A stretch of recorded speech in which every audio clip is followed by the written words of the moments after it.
Welcome to this second lecture about the case discussion in which we were discussing about a young patient that presents to your outpatient clinic with chest pain and palpitations and shortness of breath.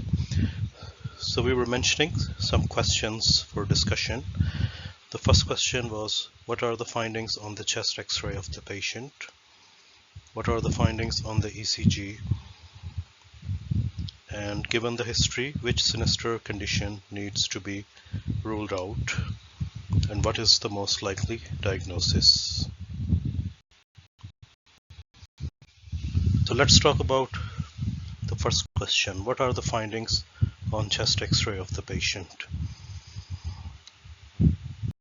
I think we can well appreciate that in the chest X-ray, the size of the heart is tubular elongated shape, and as far as the lung fields are concerned, they appear to be large or hyperinflated lung fields with normal pulmonary markings excluding any pneumothorax or consolidation.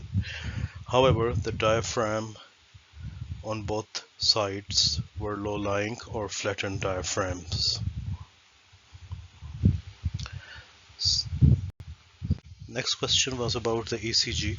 We will be seeing the ECG and chest X-ray again as well. So you must have appreciated the first thing on the ECG was the T waves were tall in leads V3, V4, V5 and V6. Also, the ST segment elevations were appreciable in the same leads V3, V4, V5 and V6, and there was a variation in the RR interval. The R wave of the subsequent QRS complexes were not at the same distance, but there was a bit of variation. So let's take a little bit regarding RR variation. What are the conditions in which these can be seen? So RR variation basically denotes a variability in the heart rate, or beat-to-beat variability in the RR intervals is referred to as heart rate variability. This is determined by an interplay of the sympathetic and parasympathetic input to the heart. In normal subjects, age and heart rate are the major determinants of heart rate variability. The variability is reduced in patients who have got congestive cardiac failure, left ventricular dysfunction, coronary artery disease, and diabetic neuropathy. In these patients, the sympathovagal balance shifts towards sympathetic predominance.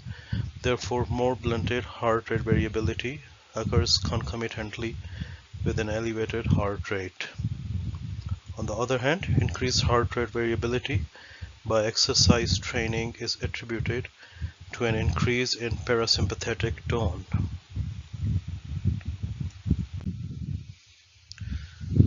Continuing with what are the ECG findings. So the RR interval, the time elapsed between two successive R waves of the QRS signal on the electrocardiogram and its reciprocal, the heart rate, is a function of intrinsic properties of the sinus node as well as autonomic influences.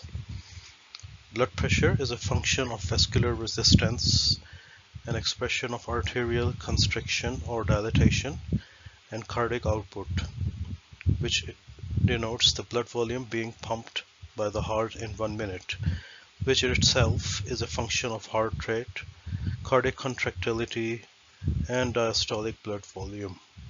All components controlled in part by the autonomic nervous system.